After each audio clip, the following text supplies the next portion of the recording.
bush. That's how they say greetings in Japanese. I got some great news for all you meditating beings out there. You know, there is a very, very high controversy when it comes to the energy of a human being. Scientists are stating that human beings got enough energy that is over encompassing the energy within an atom. The atom, as you may or may not know, is said to have enough energy as a nuclear bomb. So that is just one atom. So atom plus atom is equal to molecule. And these molecules are the building blocks of our reality and matter. So, since the human being is also built up of these atoms and matter, it is said that he has enough energy as the atom bomb or atom bombs. So it means that in my little pinky, as small as it may be, literally enough energy as an atom bomb. Now, how does this apply? Well, it means that throughout our whole lives, we are actually underusing the amount of energy within our bodies. Also, we are actually on a path as human beings, as humanity, as humans, to actually find out what, how, what, and how can we do to actually exceed the limits of our being, the limits of our energy.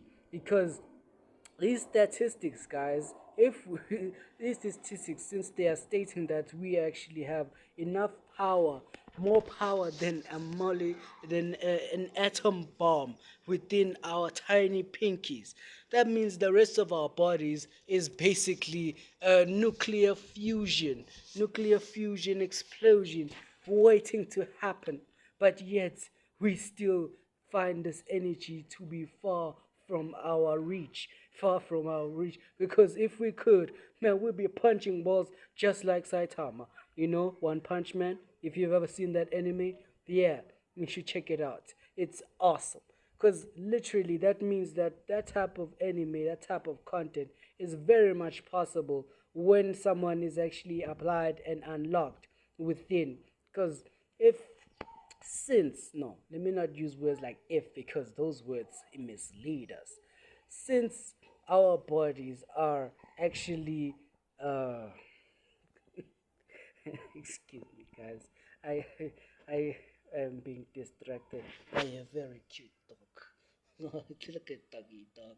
She was just busy rolling not too long ago. Oh, doggy dog, come on, be serious, we're trying to shoot a video over here. Anyway, as I was saying, guys, literally, we have so much energy in our bodies. We are supposed to be shooting energy bombs. We are supposed to be flying all over the place. We're supposed to be breaking through walls with just our very pinky. But yet, this energy seems to be manifested in a different sense, in a different way, in a way that actually takes us in a sense where we must actually now try and rationalize where is this energy, this dormant energy being stored? What is being done with it? Because if there is so much energy, but yet we find ourselves struggling just to lift a simple cinder block, that means that as energy is actually transferred into another sector of our reality that we are not entirely aware of. Luckily for you, I actually started pondering upon this instance and actually seeing where this energy could be going.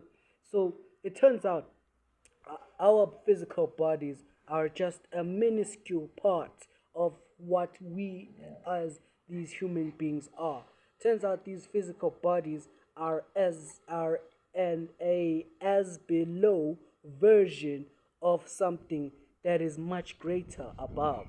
So meaning that the great heavens, the great skies, the great stars, moon, sun, all these heavenly bodies are another greater aspect of ourselves, but our physical bodies is how we relate to these greater aspects of self.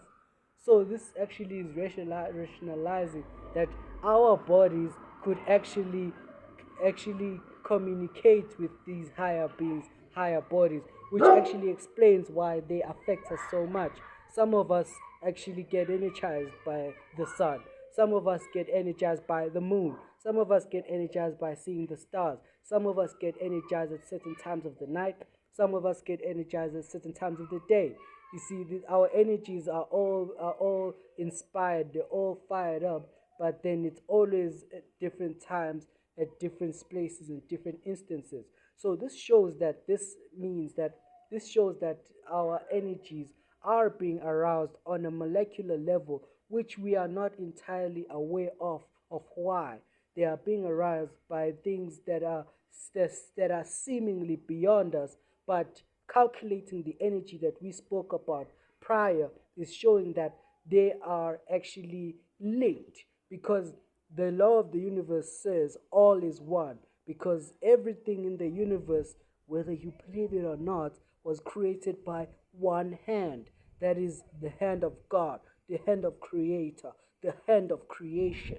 So, meaning, since the Creator created all these things, all these beings, obviously He linked them all to be one.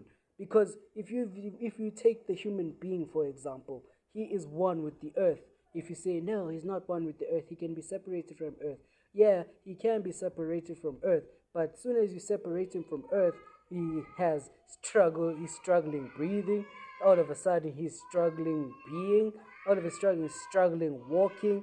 All of a sudden, his bones density is in danger.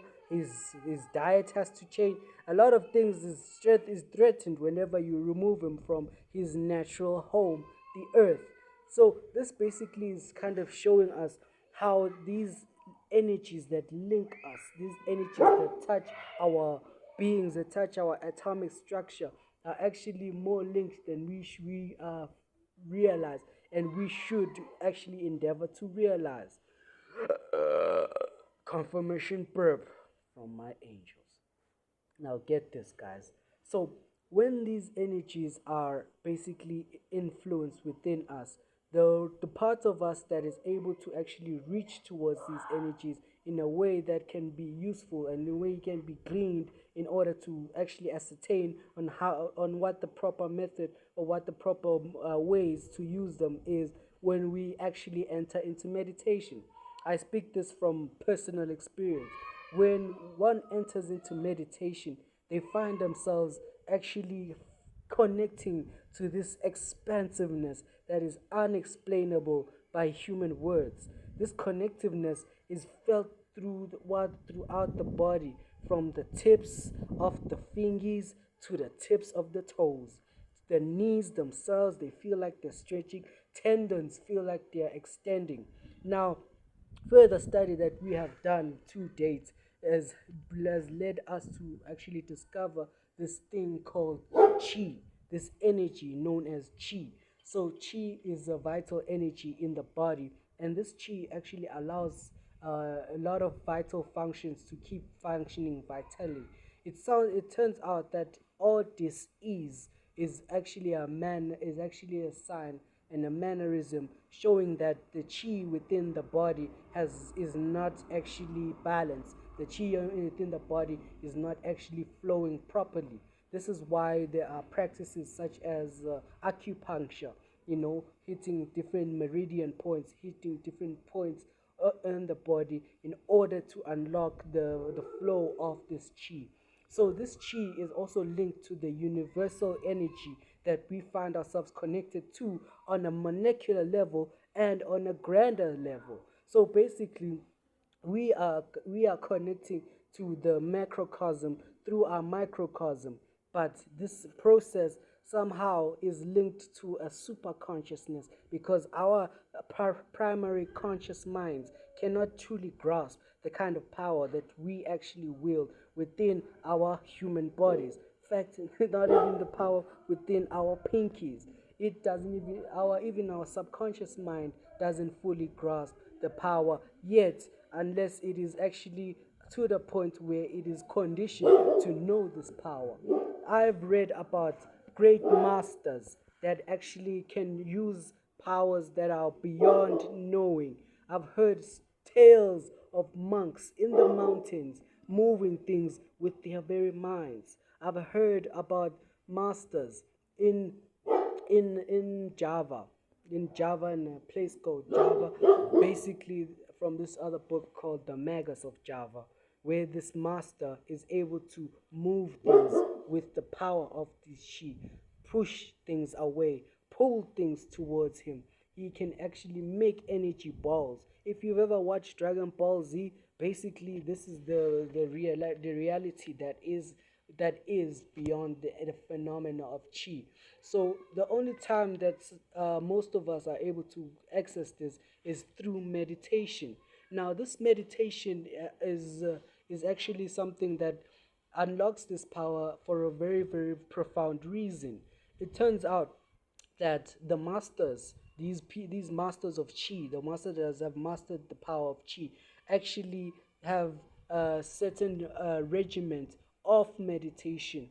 There's a certain amount of meditation that they have actually outlined to actually that they have counted that when you meditate enough, when you've meditated this X amount of time that I'm about to reveal, this X amount of time that I'm about to reveal, you actually can unlock these powers within you. You can unlock more and more of this power. And in this book, in the book, The Magus of Java, they speak about how these levels of chi can be unlocked through these certain hours of meditation. When they counted the levels, they counted that there are 72 levels, and each level unlocks a certain part of your chi, unlocking certain powers of your chi. Therefore, when you meditate for the amount of hours they prescribe in the book, which I don't recall at the moment, these power these levels of chi are actually ascended, and the more and more you ascend, the more power you get. Meaning that God, the Creator, already created a way for us to actually access this unlimited amount of power. The only whim stopping us is our own spiritual journey, our own spiritual development. Because if you really, really pay attention to it, the whole legends, the legends, legends in the Bible, the legends of these masters, they all speak about a journey that is taken in order to master oneself. Some go to meditate in the mountains, some meditate in caves, some go into the wilderness. You've heard the story of Jesus fasting for 40 days. You've heard the story of Moses out in the wilderness trying to find his sheep, trying to find his flock, having a mystical experience with a burning bush. This is basically all epics that are related throughout history, throughout time, of these masters that actually went into the journey, found themselves in certain places within, actually unlocking powers that are impossible, powers that are sorry, powers that are beyond possibility, beyond the known, but showing that this power was all actually the fragment of energy that is within, that is being unlocked. I say all this to say this: meditation is not just you sitting and wasting your time being bored, guys. It's actually you going within, unlocking powers within, unlocking knowledge within, unlocking your formation, your inner formation. This is why we call it information. You can actually go into a meditation not knowing a certain thing, but come out of it knowing a whole lot than you actually ever imagined.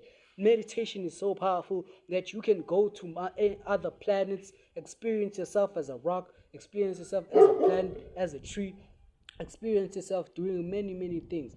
But I digress in order to keep the focus of this video, that there is unlimited power, unlimited energy in meditation, and God wants you to unlock this power. God wants you to touch this power, feel this power, because God is not a God that is feeling intimidated by the limits, by the unlimited nature of human beings.